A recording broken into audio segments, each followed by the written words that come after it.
Oleme siin Riigikogus nüüd arutamas jälle ühte mootorsõidukimaksu muutmise seadust ja vigade parandamist.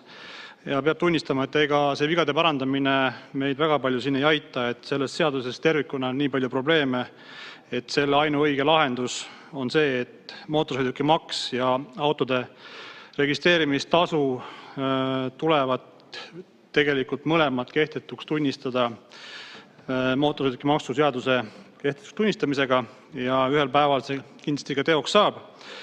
Aga me kõik teame, eestlastel on selline tore ütlemine, et kordamine on tarkuse ema ja tuleb käia jälle kahjuks üle need negatiivsed mõjud, mis on automaksu seaduse või mootorsõidukimaksu seadusega kaasnenud. Ja ühel päeval, ma arvan, saame siiski tõdeda, et tuleb ka selline valitsus, kes mõistab neid mõjusid ja nende olemust ka meie riigile, rahvale ja ettevõtlusele ja selle seaduse kehtetuks muudab. Vaatame siis uuesti üle ja nimelt ei ole ju kellelegi üllatus, et niigi praegu raskes olukorras, milles meie inimesed on lükatud väga suur osa kuludest just nimelt läbi selle automaksu rahvapäraselt just nimelt nendele inimestele, kelle sissetulek on väiksem. Summa summarum autot on vaja selleks, et käia tööl, viia lapsi kooli, lasteaeda, liikuda ja proportsionaalselt on see maks just suuremas osas löömas just vähem kindlustatud perekondasid.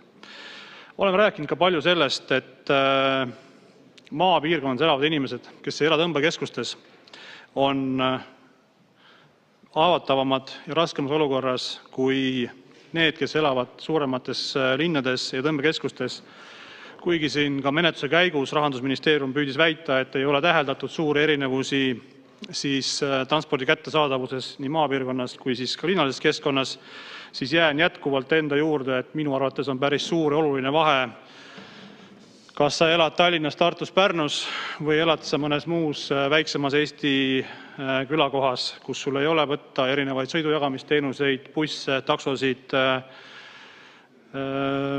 tõukerattaid ja nii edasi. Et see vahe on väga märgatav ja see kulu on lükatud jälle maainimeste peale.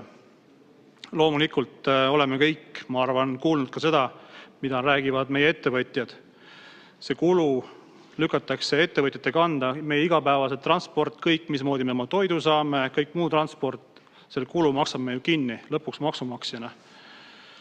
Ja tarbijale läheb kõik jälle veel kallimaks. Rääkimata muidugi sellest, et me teame, kui palju meie väikeettevõtteid lõpetab ja see oli veel üks selline hoop, mis paljusid pani mõtlema oma tegevuse mõtestatuse üle, sest kui me vaatame ka näiteks seda, mis septembri lõpu seisuga on Maksuamet öelnud, siis arestitud kontosid oli Eestis 2765 ja füüsilisi isikuomasid nendest 2111, aga see näitab seda, et automaksul on olnud küllaltki oluline roll selles, et jälle oleme kehtestanud ühe koormise, mis on meie ettevõtlust ja inimesi koormamas. Nüüd omaette teema, millel kindlasti tuleb ka peatuda, on see, et autokaubandus on saanud väga suure löögi. Jah, siin rahanduskomisjoni esindaja nädal ka rääkis, kuidas kõik on tegelikult hästi ja ettevõtjad ise tahavad seda maksu ja hoidke nüüd rahu ja ärge rääkige sellest. Kahtlemata me võime ükskõik millise ühiskonna murekoha arutelu juures leida kellegi, kes siis kas mingitel enda eesmärkidel või siis kellegi poolt mahitatuna tuleb räägida seda juttu, mida kuulda tahetakse, aga valdavalt on automüüjate seisukoht selline, et tegelikult on halvasti. Pool aastaga on Eestis autode müük langenud üle 40% ja ajalooliselt on nüüd olukord tekkinud, kus Lätis on juba uute autode müük suurem, kui seda oli Eestis. Ei saa rääkimata ka jätta sellest aspektist, et autopark vananeb. Autopark vananeb, seda kinnitavad ka meie autode müüjad, et inimesed on hakanud otsima vanemaid ja soodsamaid autosid selleks, et maksta väiksemat automaksu. See omakorda toob kaasa selle, et see tehnika või autod, millega me sõidame, on vanemad, ei ole nii turvalised, kui on uued autod. Mõne aja pärast me siis avastame jälle, et ei tea miks on raskete liiklusõnnetuste arv tõenäoliselt suurenemas, üsna suur tõenäosus. Ja raske on ka aru saada, et kus on siin see positiivne keskkonna aspekt, millega meile seda automaksu siin väga innukalt tutvustati ja maha püüti müüa. Seda ei ole ju, sellepärast et need vanemad autod, mida inimesed ostavad läbi sunni, et vähem kulutada oma igapäevase liikumise peale, on tegelikult ka keskkonna mõttes hoopis rohkem saastavad kui uued sõidukid. Ja need on minu arust sellised argumendid, millest ma üsna kindel olen, et enamik inimesi siin saalis aru saab. Et meie vaatajad kindlasti saavad väga hästi aru. Ma tahaks loota, et ka siin olevad inimesed saavad aru. See, miks te seda eirate, eks see on igaühe oma südametunnistuse küsimus. Siis tuuakse siin näiteks seda, et jah, et automaks on peaaegu igal pool.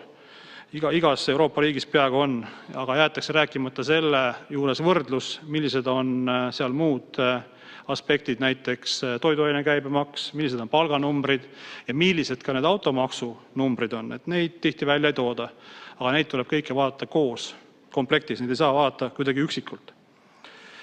Ja nüüd jutt sellest, ma mäletan eelmine nädal, kuidas ka siin rahanduskomisjoni poolne ettekandja rääkis sellest, kuidas automaks ongi, seda on vaja selleks, et saaks sõita ja et politsei oleks olemas ja teed saaks hooldada. Ja miks peavad maksma siis need, kes ei kasuta autosid, siis meil on selleks juba olemas kütuseaktsiis. Kütuseaktsiis ongi see maks. Need, kes sõidavad ja kellel on vaja sõita, need maksavad kütuseaktsiisi. Siis kui kütuseaktsiis omal ajal tehti, siis olidki argumendid täpselt need, et see suunatakse teede korrashoidu, teede ehitusse, ka keskkonnamõjude siis kompenseerimiseks. Igal aastal laekub meil eelarvesse suurusjärgus 500 miljonit kütuseaktsiisi. See ongi see raha, mille eest tuleb teha neid tegevusi. Tuleb teetaristut ehitada ja muid siis liiklusega kaasnevaid aspekte. Et ei saa öelda, et see automaksuraha on hädavajalik just selle pärast ja muud moodi ei saa. Selleks on tehtud kütuseaktsiis. Kütuseaktsiis ongi see, kes tarbib kütust ja kasutab seda, seega maksab, samas kui sul on autot vaja, sa ei kasuta seda, aga sul on seda vaja, siis sa ei maksa selle eest igapäevaselt maksu. Ja ma loodan, et siiski suudame hiljemalt 2027. aastal need mõlemad maksud, nii mootorsõidukimaksu kui ka siis registreerimistasu kehtetuks tunnistada ja loodan, et ka siin saalis teised partnerid, kes on rääkinud, et see on halb maks, ka sellega siis reaalselt tegudena kaasa tulevad, mitte ainult sõnades. Aitäh!